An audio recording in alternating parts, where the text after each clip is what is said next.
Hi everyone, welcome back to another video from Crazy Gamer. In this tutorial, I'm gonna show you how to clear cache in the AFK Arena application. First of all, launch open the AFK Arena app on your mobile device and then make sure to log in. Once you're in the home page, go ahead and tap on your profile picture at the top left corner. Now, click on the settings button at the bottom and within the settings menu, tap on Advanced Settings. Tap on Repair Game within the Advanced Settings menu. Click on Confirm in the Note area and you will then be able to clear the game cache. Your game will restart and this will remove all temporary files and cache data from the game, giving it a fresh start.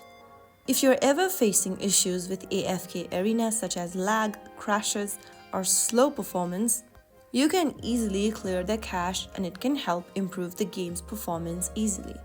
If you found the video helpful, go ahead and give us a thumbs up. Don't forget to subscribe to Crazy Gamer for more tips and tricks like this.